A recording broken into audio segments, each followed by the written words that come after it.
नमस्कार, स्वागत है आप सभी का छत्तीसगढ़ की खबरों में। मैं आपके साथ निकिता कश्यप। बुलेटिन की शुरुआत से पहले आपको लिए चलते हैं उत्तराखंड के टिहरी की ओर, जहां मुख्यमंत्री पुष्कर सिंह धामी क्या कुछ कह रहे हैं, आप सुनिए। हमारे टिहरी लोकसभा क्षेत्र की लोकप्रिय सांसद आदरणीय माला राज्य लक्ष्मी शाह जी, टिहरी विधानसभा के माननीय विधायक आदरणीय किशोर उपाध्याय जी, देवप्रयाग विधानसभा के माननीय विधायक श्री विनोद कंडारी जी, घनशाली विधानसभा के माननीय विधायक श्री शक्तिलाल शाह जी, प्रतापनगर विधानसभा के माननीय विधायक आदरणीय विक्रम सिंह नेगी जी, भारतीय जनता पार्टी के जिलाध्यक्ष उदय सिंह रावत जी,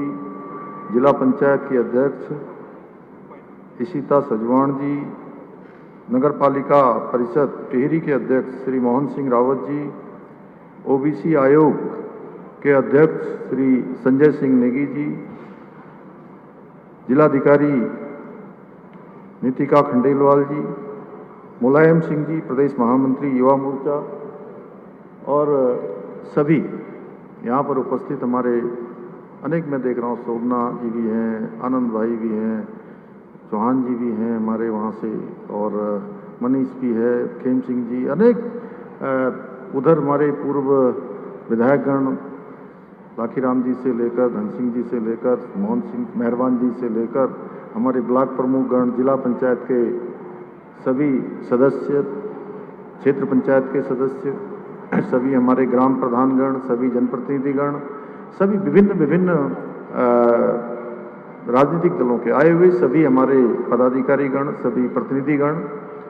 और पूज्य देवडोलियों के साथ आए हुए पूज्य हमारे सभी पुरोहितगण, सभी धर्माचार्य, सभी विद्वानगण और बड़ी संख्या में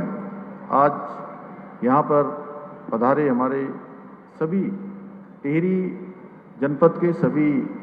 माताएं, बहनें, सभी मेरे नौजवान साथी, बड़े बुजुर्ग, प्यारे बच्चों, मीडिया के सभी मित्र, प्रशासन के सभी अधिकारीगण, जिलाधिकारी, मुख्य विकास अधिकारी, पुलिस, वरिष्ठ पुलिस अधीक्षक, विभिन्न विभागों के आयोजन में जिन्होंने अपना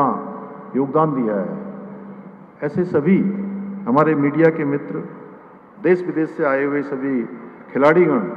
मैं आप सभी का देवभूमि उत्तराखंड के इस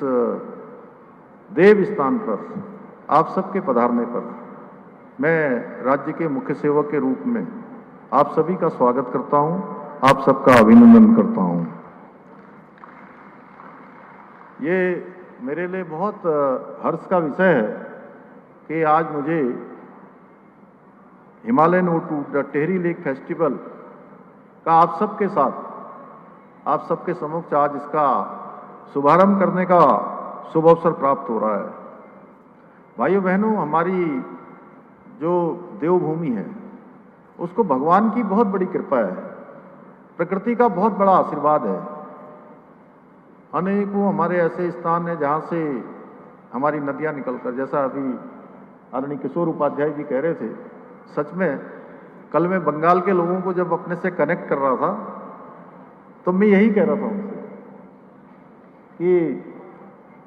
गंगोत्री गौमुख से गंगा जी निकलकर गंगा सागर तक पहुंचती है, जो बंगाल को और उत्तराखंड को कहीं न कहीं भावनात्मक रूप से जोड़ने का काम करती है, एक दूसरे के साथ मिलाने का काम करती है। तो हमारे राज्य के अंदर इतने देव स्थान हैं, इतनी सारी नदियां जो पूरे देश को जल और जीवन देने का काम करती है, अनेक हिम ग्लेशियर हैं, वनों से आच्छादित हमारा राज्य, जहां का जिस विभाग के मंत्री सुबोध भाई हैं, 71% से ज्यादा भूभाग हमारा वनों से आच्छादित है। हम पर्यावरण के संरक्षण में बहुत बड़ा योगदान अपने साथ साथ पूरे देश के लिए देते हैं, पर्यावरण का संरक्षण करते हैं। भाइयों बहनों,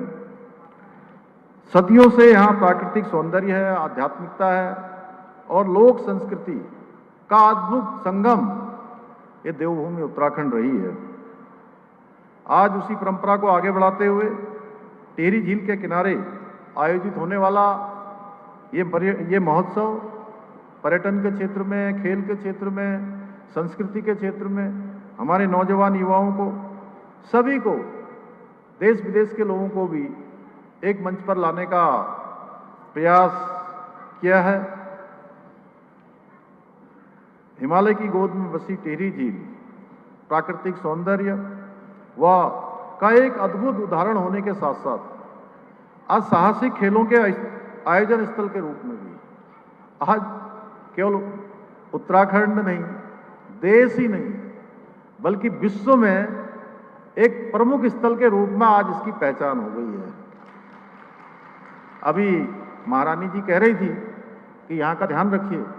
तो मैं बताना चाहता हूँ महारानी जी, पिछले 2 महीने में ये तीसरा बड़ा आयोजन यहाँ पर हो रहा है। तो चलिए अब खबरों में आगे बढ़ते हैं। राज्यपाल रमन रेखा ने रतनपुर पहुंचकर मां मैया मंदिर में विधिवत पूजा अर्चना की और जहां प्रदेशवासियों की सुख समृद्धि खुशहाली की कामना उनके ओर से की गई। आपको बता दें कि पूजा के बाद उन्होंने मां महामैया से आशीर्वाद लिया। तो वहीं इस अवसर पर मंदिर परिसर में राज्यपाल का मंदिर समिति के पदाधिकारियों और श्रद्धालुओं ने गर्मजोशी से स्वागत किया। जानकारी देते चले कि राज्यपाल के साथ अधिकारी, कर्मचारी और मंदिर समिति के सदस्य भी उपस्थित रहे और जहां राज्यपाल ने इस धार्मिक अवसर को महत्वपूर्ण बताते हुए प्रदेश की समृद्धि और विकास के लिए प्रार्थना भी की।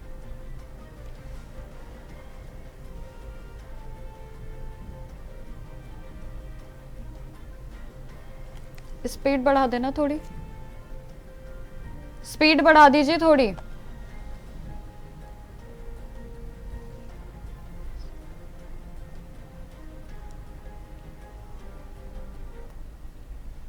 राज्यपाल रमन रेखा ने अपने बिलासपुर प्रवास के दौरान कोटा के विकास खंड के शिवतराई में बेगा और बिरहोर की जनजाति के गांवों का दौरा किया, जहां उन्होंने आदिवासियों से उनके जीवन, पारंपरिक संस्कृति और सरकारी योजनाओं के लाभ की भी जानकारी ली। आपको बताते चले कि राज्यपाल रमन रेखा ने आर्चरी के खिलाड़ियों को भी 5-5 हजार रुपए देने की घोषणा की है, जहां उन्हें लोक भवन रायपुर बुलाया गया। तो वहीं आपको बताते चले कि बेगा और बिरहोर समाज को अपनी समृद्ध संस्कृति सहेजने का आग्रह भी किया गया है और जहां राज्यपाल ने आयुष्मान कार्ड, प्रधानमंत्री आवास योजना, महतारी वंदन योजना आदि के क्रियान्वयन की भी जानकारी ली। तो साथ ही साथ उन्हें बांस के उत्पादन और पारंपरिक गहनों को बढ़ावा देने के लिए प्रशिक्षकों की व्यवस्था कराने का भी वादा किया गया।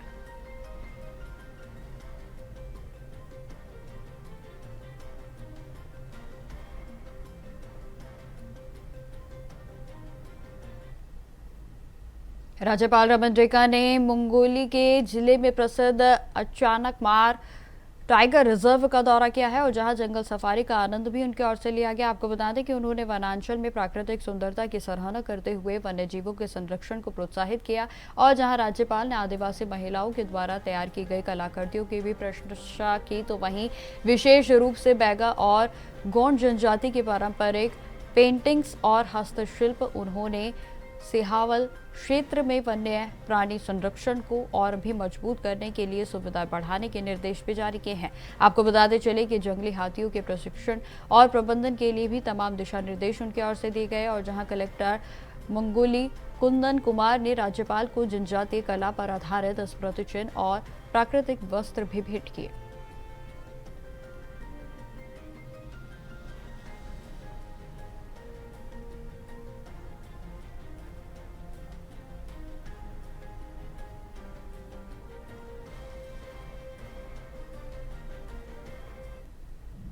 खबरों में आगे बढ़ते हैं। मुख्यमंत्री विष्णुदेव साय ने नवा रायपुर में स्थित नीति भवन में छत्तीसगढ़ के राज्य नीति आयोग के नवनियुक्त उपाध्यक्ष गणेश शंकर मिश्रा के पदभार ग्रहण समारोह में भाग लिया, जहां उन्हें शुभकामनाएं भी उनकी ओर से दी गई। तो वहीं मुख्यमंत्री विष्णुदेव साय ने कहा कि राज्य नीति आयोग प्रदेश के दीर्घकालिक विकास में महत्वपूर्ण भूमिका निभाएगा और जहां साक्ष्य आधारित नीति निर्माण और बेहतर समन्वय के माध्यम से प्रदेश को नई दिशा और गति मिलेगी। उन्होंने यह भी कहा है कि छत्तीसगढ़ विजन डॉक्यूमेंट 2047 तैयार किया गया है, जो कि प्रदेश में समग्र विकास की रूपरेखा को तय करेगा और जहां साय ने प्रधानमंत्री नरेंद्र मोदी के नेतृत्व में नीति आयोग की महत्वता, तो वहीं आकांक्षी जिलों के कार्यक्रम का भी उल्लेख किया, जहां आपको बताते चले कि मिश्रा का कहना है कि वे मुख्यमंत्री के नेतृत्व में राज्य के विकास में सहकार्य करेंगे। और इस अवसर पर उप मुख्यमंत्री, मंत्रीगण तो वहीं तमाम अधिकारी भी मौजूद रहे।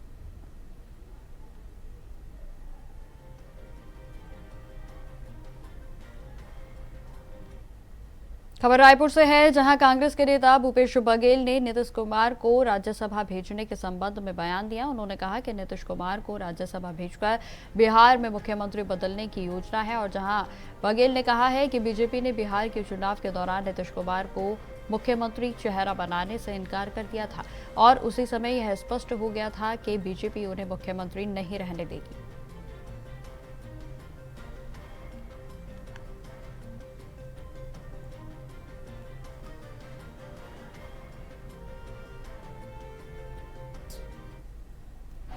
देखिए, जिस प्रकार से रिजल्ट आए, महाराष्ट्र के रिजल्ट देखो और बिहार के रिजल्ट, कोई पार्टी टस से मस नहीं हो सकता है ना। इधर उधर करने की कोई गुंजाइश नहीं है, ऐसे रिजल्ट आए हैं। और उसके बाद इन्होंने इस्तीफा दे के, मतलब राज्यसभा जा रहा है, मतलब एमएलसी से इस्तीफा ही देंगे और मुख्यमंत्री बदला जाएगा। तो ये शुरू से ही जो उनकी रणनीति थी बीजेपी की, नीतीश कुमार को मुख्यमंत्री चेहरा मानने से उन्होंने इनकार कर दिया था बिहार चुनाव के समय। उसी समय से स्पष्ट हो गया था कि ये इनको मुख्यमंत्री नहीं रहने देंगे। लेकिन नीतीश कुमार जी पुराने खिलाड़ी हैं, तो गांव खेले और 10वीं बार वो मुख्यमंत्री शपथ तो ले लिए। लेकिन अब फिर से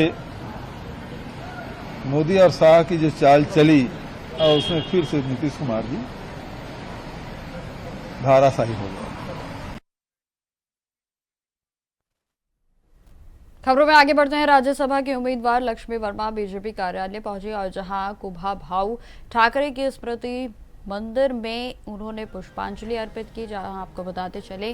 कि इस अवसर पर मुख्यमंत्री विष्णुदेव साय, कैबिनेट के सभी मंत्री और बीजेपी के वरिष्ठ नेता उपस्थित रहे। और जहां उन्होंने पार्टी के शीर्ष नेतृत्व का आभार व्यक्त करते हुए कहा कि वह छत्तीसगढ़ की जनता के साथ साथ पार्टी के निर्देशों का पालन करेंगे। और जहां आपको बताते चले कि वर्मा का यह भी कहना है कि पार्टी ने जो भूमिका दी है उसे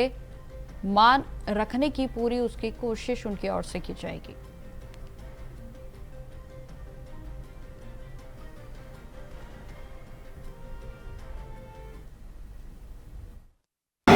आज श्रीमती लक्ष्मी वर्मा जी राज्यसभा का नामांकन फाइल की हैं। हमारे माननीय प्रदेश के यशस्वी अध्यक्ष श्री किरण देव जी, हमारे सांसदगण, हमारे डिप्टी सीएम विजय शर्मा जी, मंत्रीगण, विधायकगण और संगठन के वरिष्ठों की उपस्थिति में नामांकन फाइल किए हैं। और हम केंद्रीय नेतृत्व को बहुत बहुत धन्यवाद देते हैं कि उन्होंने लक्ष्मी वर्मा जी को राज्यसभा का प्रत्याशी बनाया और मातृशक्ति को महत्व दिया है। और श्रीमती लक्ष्मी वर्मा का एक लंबा अनुभव है, वो संगठन में भी काम की है, महिला मोर्चा में काम की है, जिला पंचायत की अध्यक्ष रही हैं, महिला आयोग की सदस्य अभी थी, तो एक लंबा अनुभव है। खबरों में आगे बढ़ते हैं। कांग्रेस ने फूलो देवी नेताम को एक बार फिर से राज्यसभा सदस्य के लिए नामांकित किया है और उनका नामांकन फॉर्म भरने के बाद प्रदेश कांग्रेस कमेटी के अध्यक्ष दीपक बैज ने यह जानकारी दी है कि कांग्रेस के सभी शीर्ष नेता और अन्य नेताओं ने उनके नाम को आगे बढ़ाया था। और जहां फूलो देवी नेताम ने अपने नामांकन पर धन्यवाद व्यक्त करते हुए राज्य के वरिष्ठ नेताओं और पूर्व मुख्यमंत्री भूपेश बघेल के साथ साथ पूर्व उप मुख्यमंत्री टीएस सिंहदेव और कांग्रेस के प्रदेश अध्यक्ष दीपक बैज का भी आभार व्यक्त किया। कुल आज राज्यसभा के लिए कांग्रेस पार्टी की ओर से फूलो देवी नेताम जी ने दोबारा नामांकन दाखिल किया है और पार्टी ने इन्हें राज्यसभा का कैंडिडेट बनाया। निश्चित रूप से बहुत बहुत बधाई और शुभकामनाएं और साथ ही धन्यवाद कि हमारे राष्ट्रीय अध्यक्ष माननीय मल्लिकार्जुन खड़गे जी, माननीय राहुल गांधी जी और माननीय सोनिया गांधी जी और केसी वेणुगोपाल जी और सचिन पायलट जी और तमाम छत्तीसगढ़ के हमारे वरिष्ठ नेताओं को, विधायक साथियों को, कांग्रेस कार्यकर्ताओं को कि दोबारा मौका मिला है कि छत्तीसगढ़ से फिर राज्यसभा चुनकर जाएंगे। और साथ ही हमें उम्मीद है, भरोसा भी है कि छत्तीसगढ़ के जल जंगल जमीन खनिज संसाधन को बचाने के लिए, आदिवासियों की लड़ाई के लिए और जहां जनहित के मुद्दों को राज्य सरकार जहां जहां उनकी कमियां रहेगी उन मुद्दों को लेकर लोकसभा में, राज्यसभा में केंद्र सरकार का ध्यान आकर्षण करेंगे और जनहित को मुद्दा को उठाएंगे। हमें पूरा भरोसा है, विश्वास है। इसे पुनः बधाई और शुभकामनाएं। जी हाँ, मैंने नामांकन दाखिल करके जस्ट अभी बाहर आ रहे हैं। साथ में हमारे प्रदेश कांग्रेस कमेटी के अध्यक्ष आदरणीय दीपक बेस जी हैं, सीएलपी लीडर आदरणीय महंत जी के साथ और बहुत सारे हमारे विधायक गण के साथ हम लोगों ने फार्म जमा किया है और फार्म जमा करके अभी बाहर निकल रहे हैं। मैं इस उपलक्ष्य में मैं शीर्ष नेतृत्व को मैं बहुत बहुत आभार व्यक्त करती हूँ और धन्यवाद देती हूँ। आदरणीय खड़गे साहब को, आदरणीय सोनिया गांधी जी को, आदरणीय राहुल गांधी जी को, आदरणीय प्रियंका गांधी जी को और आदरणीय हमारे वेणुगोपाल जी को, सचिन पायलट साहब को और प्रदेश के हमारे नेता, प्रदेश के अध्यक्ष आदरणीय दीपक बैज, आदरणीय सीएलपी लीडर श्री चरणदास महंत जी, पूर्व मुख्यमंत्री आदरणीय भूपेश बघेल जी, टीएस सिंहदेव जी का मैं बहुत बहुत आभार व्यक्त करूंगी और धन्यवाद दूंगी। खबरों में आगे बढ़ते हैं। खबर रायपुर से ही है, जहां ग्रामीण क्षेत्र में एक दिल दहला देने वाली घटना सामने आई, जहां आपको बता दें कि पारिवारिक विवादों के चलते दो सगे भाइयों ने अपने ही भाई की पीट कर हत्या कर दी।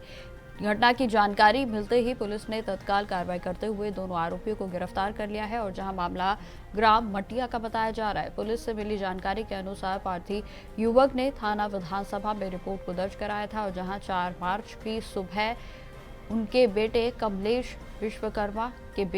बच्चे की तबीयत जो है वो अचानक से खराब हो गई थी और इसी दौरान परिवार के सदस्य दिनेश कुमार विश्वकर्मा बच्चे के इलाज के लिए अस्पताल उसे लेकर गए और इसी बात को लेकर परिवार के अन्य सदस्यों के बीच विवाद की स्थिति बन गई और जब युवक बच्चे को अस्पताल लेकर गया तो इस बात से उनके भाई, जो दोनों भाई हैं, वो नाराज हो गए। जहां दोनों ने दिनेश से सवाल किए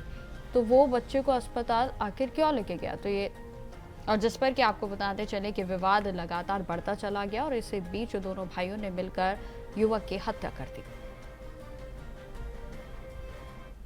इसी तौर पर भारतीय जनता पार्टी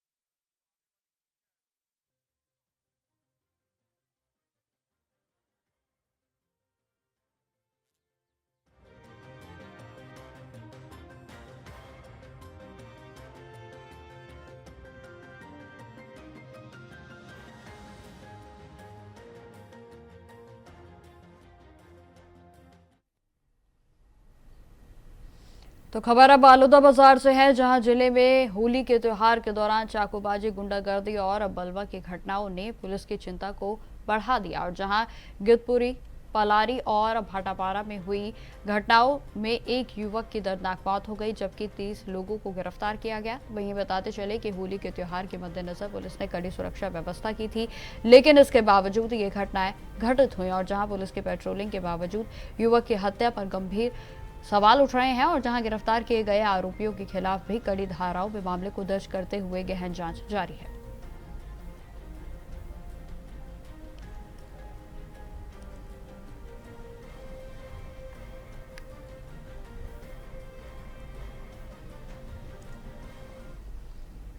खबर रायपुर से है, जहां पुलिस ने उत्तर प्रदेश के अंतर्राज्यीय आरोपी को गिरफ्तार किया है और जिसके पास से 28 किलोग्राम गांजा भी बरामद किया गया। आपको बता दें कि यह कार्रवाई पुलिस उपायुक्त स्मृतिक राजनाला और पुलिस उपायुक्त संदीप कुमार पटेल के मार्गदर्शन में की गई है, जहां आपको बताते चले कि आरोपियों से गांजे की कीमत लगभग 14 लाख रुपए से ज्यादा की गई और जहां आरोपी को पकड़ने के बाद उसकी तलाशी में गांजा और एक मोबाइल भी बरामद किया गया। आरोपी के खिलाफ थाना कबीर नगर में नारकोटिक्स एक्ट के तहत मामले को दर्ज करते हुए पुलिस पूरे मामले की जांच में जुटी है। तो फिलहाल मेरे साथ इस बुलेटिन में इतना ही। देश दुनिया की तमाम खबरों की जानकारी के लिए बने रहे हमारे साथ। नमस्कार।